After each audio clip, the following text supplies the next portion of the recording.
హైదరాబాద్ చైతన్యపురి పాకాల ప్లాజాలో అగ్ని ప్రమాదం జరిగింది.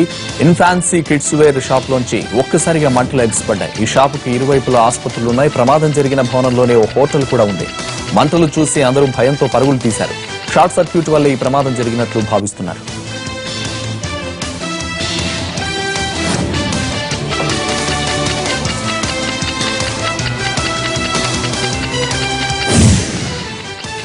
Hyderabad Jubilee hills road number 10 లో నిర్వహించిన డ్రంక్ అండ్ డ్రైవ్ తనిఖీల్లో మందుబాబులు బుక్కయ్యారు.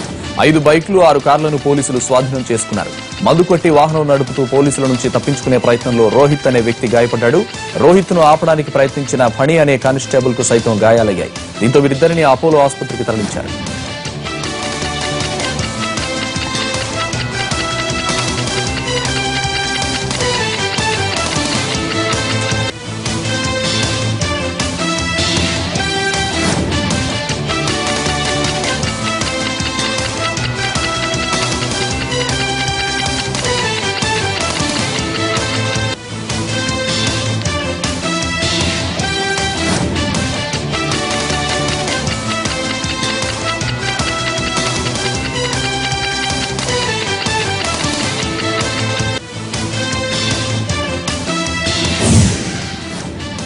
ఈ రోజు రాజ్యసభ ఎన్నికలు జరగబోతున్నాయి. ఏపీ, తెలంగాణతో పాటు మరికొన్ని రాష్ట్రాల్లో కూడా అభ్యర్థుల ఎన్నిక ఏకగ్రీవమైంది. అయితే మధ్యప్రదేశ్, ఉత్తరప్రదేశ్, కర్ణాటక, రాజస్థాన్ లో పోటీ ఉండడంతో ఎన్నికలు జరుగుతున్నాయి.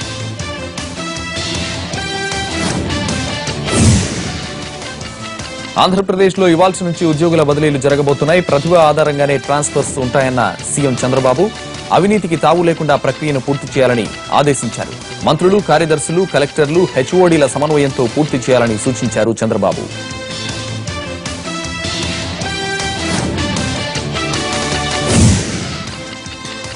అమరావతికి తరలి వెళ్లేందుకు మరికొంత సమయం కావాలని ఉద్యోగులు చేసిన విజ్ఞప్తిని తిరస్కరించారు సీఎం చంద్రబాబు నాయుడు. ఏదో ఒక సాకుతో తరలింపు ప్రక్రియను వాయిదా వేయవద్దన్నారు. అమరావతి రాక తప్పదని ఉద్యోగులకు మరోసారి స్పష్టం చేశారు ఏపీ సీఎం.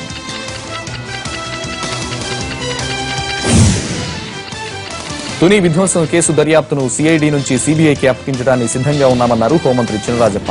ముద్రగడ పద్మనాభం ఒప్పుకుంటే అందుకు తమకు అభ్యంతరం లేదన్నారు ఆయన. ముద్రగడ దీక్షను విరమింపజేసేందుకు తాము ప్రయత్నిస్తున్నామన్నారు.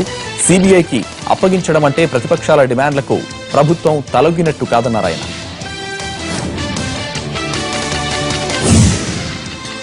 తుని ఘటనపై సీఐడీ అరెస్టులు కొనసాగుతున్నాయి. ఇప్పటికే 7గురిని అరెస్ట్ చేయగా తాజాగా మరో 6గురిని సీఐడీ కోర్టులో ప్రవేశపెట్టారు. వీరిని డిమాండ్ విధించడంతో రాజమండ్రి సెంట్రల్ జైలుకు తరలించారు. అరెస్ట్ అయిన వారిలో కాపు నాయకుడు ఆకుల రామకృష్ణ, కాపు సద్భావనా సమితి అధ్యక్షుడు యేసుదాసు, నల్లా విష్ణుతో పాటు మరో 3 ఉన్నారు. ప్రైవేట్ స్కూల్ ఫీజులు అదుపులో ఉంచాలంటూ స్కూల్ ఫీ రెగ్యులేషన్ జేఏసీ ఉద్యమానికి సిద్దమవుతోంది. ఈ రోజు ఇందిరా పార్క్ దగ్గర విద్యార్థుల తల్లిదండ్రులు మహాధర్నా నిర్వహించబోతున్నారు. ఫీ రెగ్యులేషన్ యాక్ట్ తేవాలంటూ ప్రభుత్వానికి విన్నవించినా స్పందన లేకపోవడంతో జేఏసీ తరపున ఉద్యమ బాట పట్టారు.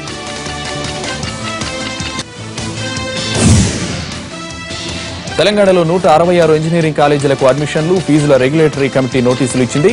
కాలేజీల్లో అర్హత కలిగిన లెక్చరర్లు లేరని, సరైన సౌకర్యాలు లేవని జేఎన్టీయూ విచారణలో తేలింది. దీంతో ఈ నెల 16 నుంచి 20 లోపు ఏఎఫ్ఆర్సీ ముందు హాజరు కావాలని కాలేజీ యాజమాన్యాలకు కమిటీ ఆదేశించింది. నేతల వలసలపై నష్ట నివారణ చర్యలకు దిగింది టీ కాంగ్రెస్. అమెరికా నుంచి తిరిగి వచ్చిన పీసీసీ చీఫ్ ఉత్తమ్ కుమార్ రెడ్డి వలసలను ఆపే ప్రయత్నాలు మొదలుపెట్టారు.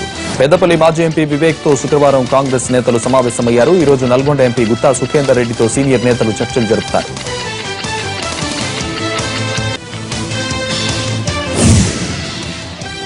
భారత యుద్ధ నౌక ఐఎన్ఎస్ విక్రమాదిత్యలో ప్రమాదం జరిగింది.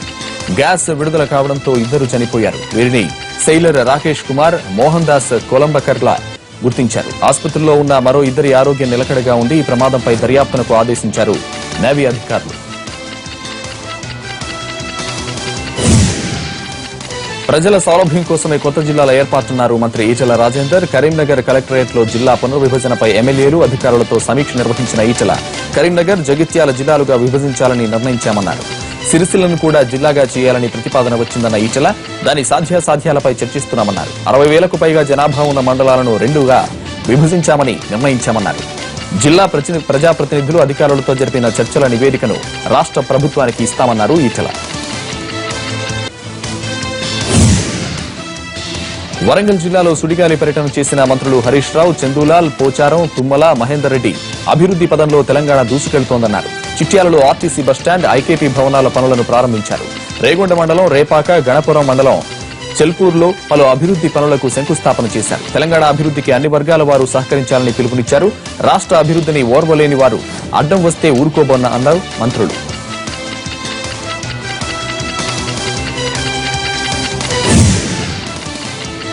కడప జెడ్పీ సమావేశం రసాభాసగా మారింది. నీరు చెట్టు కార్యక్రమంలో అవినీతి జరిగిందని వైసీపీ సభ్యులు చర్చను లేవనెత్తడంతో టీడీపీ సభ్యులు అడ్డుకున్నారు. దీంతో సభలో గందరగోళం నెలకొంది. జెడ్పీ చైర్మన్ సమక్షంలో ఇరు వర్గాల మధ్య మాటల యుద్ధం నడిచింది. మాట్లాడేందుకు తమకు అనుమతి ఇవ్వడం లేదని వైసీపీ సభ్యులు వాకౌట్ చేయగా ప్రతిపక్ష సభ్యుల తీరుపై మండిపడింది అధికార పక్షం.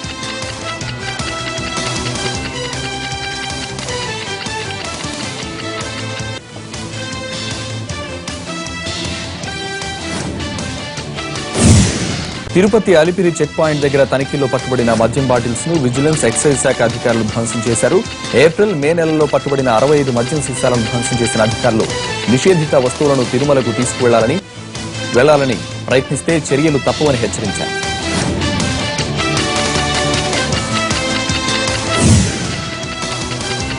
శ్రీకాకుళం జిల్లా ఆమ్దాల వలస మున్సిపాలిటీలో ఓ అవినీతి అధికారి ఏసీబీకి చిక్కాడు. 50,000 రూపాయల లంచం అడిగిన కేసులో ఏఈ రవిని రెడ్ హ్యాండెడ్ గా పట్టుకున్నారు ఏసీబీ అధికారులు.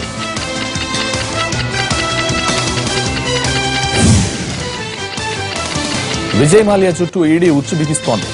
బ్యాంకులకు వేల కోట్ల రూపాయలు ఎగ్గొట్టి విదేశాలు పారిపోయిన కేసులో ఆయన్ని దోషిగా ప్రకటించాలని కోర్టు కోరింది. రెడ్ కార్నర్ నోటీసులు జారీ చేసేలా ఇప్పటికే చర్యలు తీసుకున్నామని కోర్టుకు తెలిపింది ED.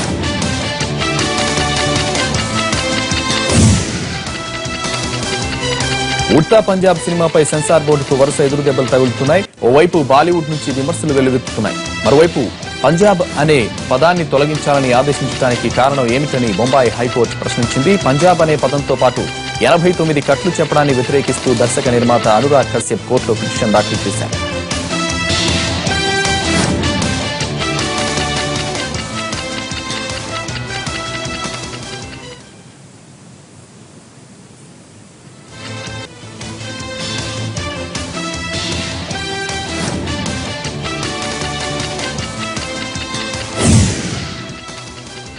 Boxing legend Mohammed Ali అంత్యక్రియలు పూర్తయ్యాయి. వేలాది మంది అభిమానుల సమక్షంలో అలీ స్వస్థలం యుఎస్లోని లూసీవిల్లాలో అంత్యక్రియలు జరిగాయి. ముస్లిం సంప్రదాయం ప్రకారం ప్రార్థనలు చేసిన అనంతరం అలీకి తుది వీడ్కోలు పలికారు.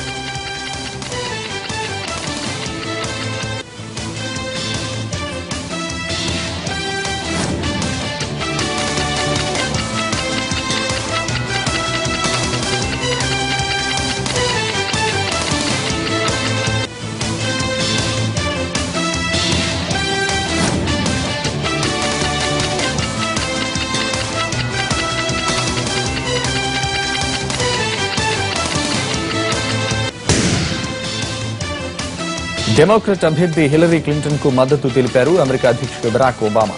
డెమోక్రటిక్ పార్టీ నుంచి అధ్యక్ష పదవికి పోటీ చేయడానికి ఆమె అభ్యర్థిత్వం ఖరారైనందుకు అభినందనలు తెలిపారు. హిల్లరీకి మద్దతు పలుకుతూ వీడియో సందేశం పంపారు ఒబామా. డెమోక్రాట్లంతా ఒక్కటై హిల్లరీని అధ్యక్షురాలుగా గెలిపించాలని కోరారు అమెరికా ప్రెసిడెంట్.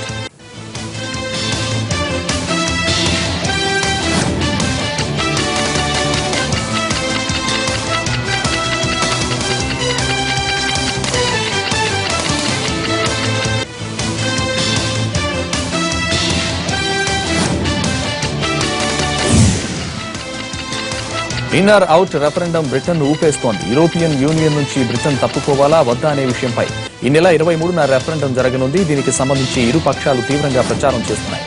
బ్రిటన్ బార్లలో కూడా యమ జోరుగా ప్రచారం జరుగుతోంది. ఇన్ అవుట్ అంటూ బీర్లపై సంబంధించిన గుర్తులు ముద్రిస్తున్నాయి.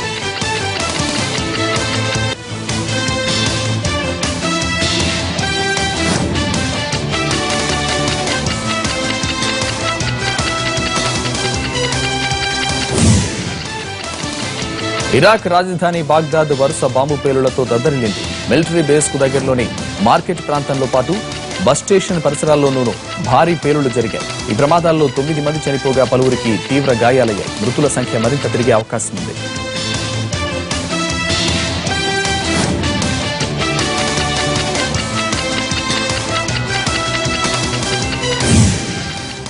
సిరియాలోని మరో కీలక ప్రాంతం ఉగ్రవాద సంస్థ ISIS గుప్పిట నుంచి బయటపడింది. సిర్తే తీర ప్రాంతాన్ని అక్కడి ప్రభుత్వం అదుపులోకి తెచ్చుకోగలిగింది. ఐసిస్ ఉగ్రవాదుల్ని తరిమి కొట్టిన సైన్యం పెద్ద ఎత్తున ఆయుధాల్ని స్వాధీనం చేసుకుంది.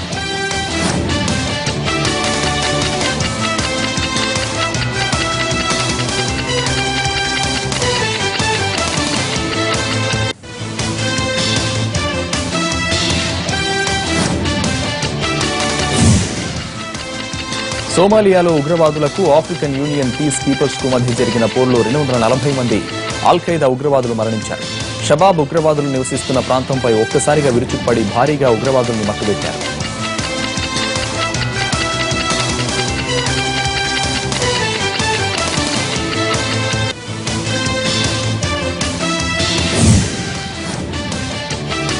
ఇరాక్, సిరియాలోని ఐసిస్ ఉగ్రవాదులపై అమెరికా దళాలు విరుచుకుపడ్డాయి. యుద్ధ నౌక USS హరీ ట్రెమాన్పై నుంచి బయలుదేరిన ఫైటర్ జెట్లు ఉగ్రవాదుల స్థావరాలపై బాంబుల వర్షం కురిపించాయి. 2003లో ఇరాక్పై దాడులు చేసిన అమెరికా 13 ఏళ్ల తర్వాత మరోసారి యుద్ధ విమానాలను ఉపయోగించింది.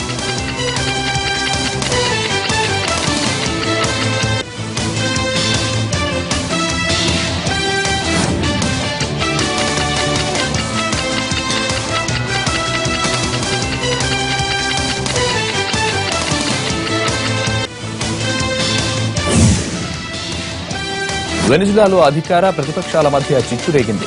ఆ దేశ అధ్యక్షుడు నికోలస్ మదురో పదవి నుంచి దిగిపోవాల్సిందిగా ప్రతిపక్షం రెఫరెండం నిర్వహించే ప్రయత్నాలు చేస్తోంది. ఆందోళనకారులు రోడ్లను దిగ్బంధిస్తుండటంతో పోలీసులు రంగంలోకి దిగారు.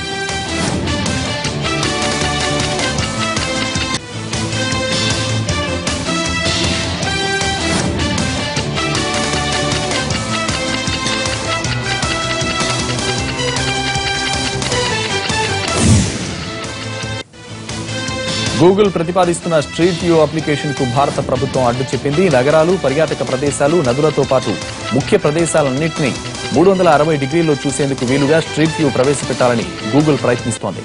అయితే 2008లో ముంబైలో జరిగిన ఉగ్రవాద దాడిని దృష్టిలో పెట్టుకుని గూగుల్ ప్రతిపాదనను కేంద్ర హోంశాఖ తిరస్కరించింది.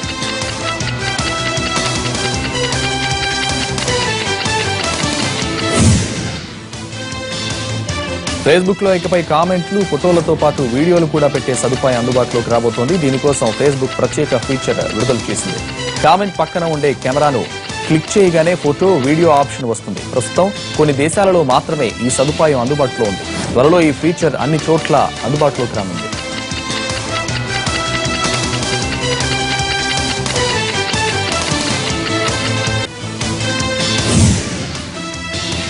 అమెరికా లాస్ ఏంజల్స్ లో music director Thaman live show జరిగింది.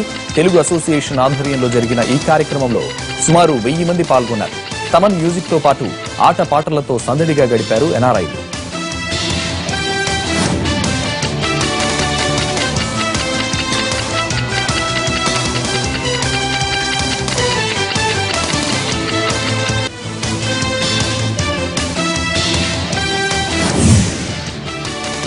బిల్డింగ్ కూలిన ఘటనపై మరిన్ని వివరాలు మా ప్రతినిధి రాధాకృష్ణ అందిస్తారు. రాధాకృష్ణ, బిల్డింగ్ కొలాప్స్ ఘటనపై మీ దగ్గర ఉన్న అప్డేట్స్ ఏంటి? సంతోష్, హుసేని ఆలం కబూతర్ ఖానాలో మహేశ్వరి విద్యాలయ ట్రస్టుకు సంబంధించిన యాజమాన్యం బిల్డింగ్ నిర్మిస్తుంది. పాత భవంతి పైనే కొత్తగా స్లాబ్ వేసి 2వ అంతస్తు పైన స్లాబ్ వేస్తున్నారు. ఈ సంఘటనలో ఇవాళ ఉదయం ఈ సంఘటన చోటు చేసుకోవడం జరిగింది. ఇందులో 2 చనిపోవడం జరిగింది. మరొక 4గురికి తీవ్ర గాయాలయ్యాయి. వాళ్ళందరినీ కూడా ఉస్మానియా ఆసుపత్రికి తరలించడం జరిగింది. ప్రస్తుతం సంఘటన స్థలంలో మనం చూడవచ్చు కూడా మొత్తం సీకులు ఏవైతే స్లాబ్ వేసిన ప్రాంతం ఉందో ఆ ప్రాంతం మొత్తం కూడా కుంగిపోవడం జరిగింది. ఒక్కసారిగా కిందికి కుంగిపోవడంతో కింద పనిచేస్తున్న 2 నందాతో పాటు వెంకయ్య అనే 2 కార్మికులు కూడా ఇక్కడే చనిపోవడం జరిగింది. వాళ్ళందరూ కూడా ఈ శిథిలాల కిందనే కూరుకుపోవడం జరిగింది. ఆ తర్వాత రెస్క్యూ టీం వచ్చి వాళ్ళని కొద్దిసేపటి క్రితమే వాళ్ళని వెలికి తీయడం జరిగింది. మృతదేహాలని పోస్ట్మార్టం నిమిత్తం ఉస్మానియా ఆసుపత్రికి కూడా తరలించారు. సంఘటనకు సంబంధించి ప్రధాన కారణం మాత్రం సెంట్రింగ్, ఎవరైతే ఈ స్లాబ్ వేయడానికి ఈ చెక్కలు కానీ లేకపోతే మిగతా కట్టెలు ఇలాంటి వాటిని నిర్మించే సెంట్రింగ్ ఉంటారో వాళ్ళ నిర్లక్ష్యమే చాలా స్పష్టంగా తెలుస్తుంది. ఒకసారి మీకు వివరించే ప్రయత్నం చేస్తాను. మీరు ఎదురుగా మనం చూడవచ్చు సెంట్రింగ్ కు సంబంధించిన రాడ్స్ మనం చూస్తున్నాం. ఈ రాడ్స్ సుమారు 2 అంతస్తుల మేర ఉన్నాయి. అంటే 15 అడుగుల పైకి హైట్ ఉన్నాయి. ఆ హైట్ లో సంబంధించి వీళ్ళు నేరుగా ఒకే రాడ్డును ఉంచాల్సి ఉంటుంది. కానీ ఆ విధంగా కాకుండా 2 రాడ్లని పెట్టాడు. ఒక రాడ్డు మనం కింద కనబడుతుంది. దానిపైన కట్టెలు ఉన్నాయి.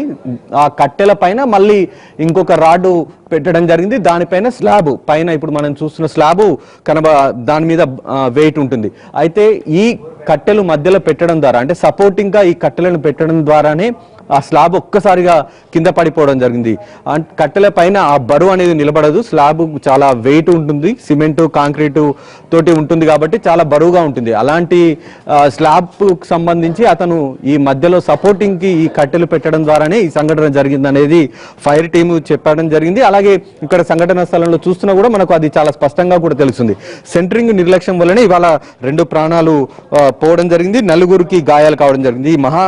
ఈ మహేశ్వరి విద్యాలయ ట్రస్ట్ గత కొద్ది కాలంగా ఎంతో మంది విద్యార్థులకు ఇక్కడ విద్యను అందిస్తుంది. ఈ ట్రస్ట్ ఆధ్వర్యంలోనే ఈ బిల్డింగ్ కూడా కొనసాగుతుంది. నిన్న రాత్రి స్లాబ్ వేస్తున్న సమయంలో ఒక్కసారిగా కట్టెలకు సంబంధించిన మనం ఇక్కడ చూడవచ్చు, ఈ కట్టెలకు సంబంధించినవి ఒక్కసారిగా వంగిపోవడం జరిగింది. దాంతో ఈ స్లాబ్ బరువు ఒక్కసారిగా కట్టెల మీద పడడం, ఆ తర్వాత రాడ్స్ ఒక్కసారిగా వంగిపోవడం జరిగింది. దీంతో మధ్య స్థలంలో మధ్యలోనే వేస్తున్న ప్రాంతంలోనే ఒక్కసారిగా కుప్పకూలిపోయింది. పైన ఉన్న 4గురు కింద పడిపోయారు. వాళ్ళ పైన కింద ఉన్న మరో 2 వెంకయ్య, నంద, వీళ్ళిద్దరి మధ్య ఆ స్లాబ్ పడిపోవడంతో వాళ్ళందరూ సంఘటన స్థలంలోనే చనిపోవడం జరిగింది. ప్రస్తుతానికి చనిపోయిన ఇద్దరిని మృతదేహాలు ఉస్మానియా పోస్ట్ మార్చురీలో ఉన్నాయి. మిగతా 4గురు మాత్రం గాయాలు కావడం, వాళ్ళందరికీ ఉస్మానియా ఆసుపత్రిలో చికిత్స నిర్వహించారు. వాళ్ళకి అవసరమైన వైద్య పరీక్షలు నిర్వహించిన తర్వాత కొద్దిసేపటి క్రితమే వాళ్ళని కూడా డిశ్చార్జ్ చేయడం జరిగింది. వీళ్ళపైన కేసు నమోదు చేస్తామనేది కూడా పోలీసులు చెప్తున్నారు. Santosh. Right, thank you Radhakrishna. America Atlanta నగరంలో జగన్నాథ్ రథయాత్ర ఘనంగా జరిగింది. ISKCON temple, Indian friends of Atlanta ఆధ్వర్యంలో నిర్వహించిన ఈ కార్యక్రమంలో ఎన్ఆర్ఐలు పాల్గొన్నారు.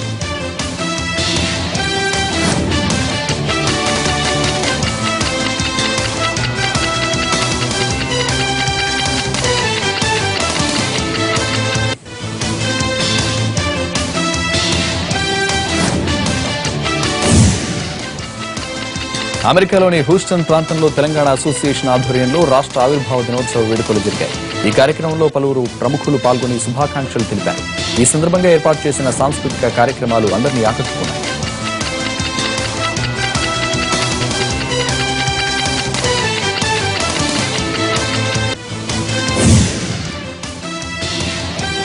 అమెరికా డల్లాస్ ఎయిర్పోర్ట్ లో కాల్పుల కలకలం రేగింది. లవ్ ఫీల్డ్ ఎయిర్పోర్ట్ లోని 2వ టెర్మినల్ బ్యాగేజ్ కౌంటర్ దగ్గర గుర్తు తెలియని వ్యక్తి కారులో ఉన్న ఓ మహిళపై రాళ్లతో దాడి చేశాడు. వెంటనే అప్రమత్తమైన పోలీసులు అతన్ని పట్టుకునేందుకు 4 రౌండ్ల కాల్పులు జరిపారు. అయినా చిక్కకుండా పారిపోయాడు. గాయాలైన మహిళను సమీపంలోని ఆసుపత్రికి తరలించారు పోలీసులు.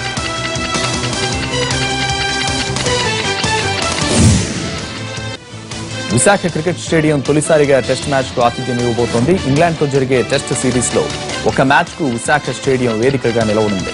ఇప్పటి వరకు విశాఖలో కేవలం వన్డేలు, టీ20లు మాత్రమే జరిగాయి. తొలిసారిగా ఇండియా ఇంగ్లాండ్ టెస్ట్ మ్యాచ్ జరగబోతోంది.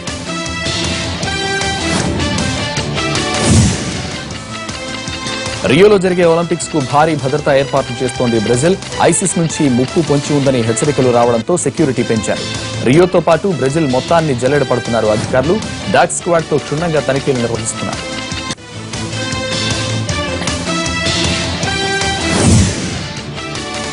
భారత్ జింబాబ్వే మధ్య ఇవాళ మొదటి వన్డే మ్యాచ్ క్రికెట్ జరగనుంది. హరారే స్టేడియంలో మధ్యాహ్నం 12 గంటలకు మ్యాచ్ ప్రారంభమవుతుంది. భారత్ను ఓడించడం ద్వారా క్రికెట్ ప్రపంచం దృష్టిని ఆకర్షించే ప్రయత్నాల్లో జింబాబ్వే టీం ఉంది.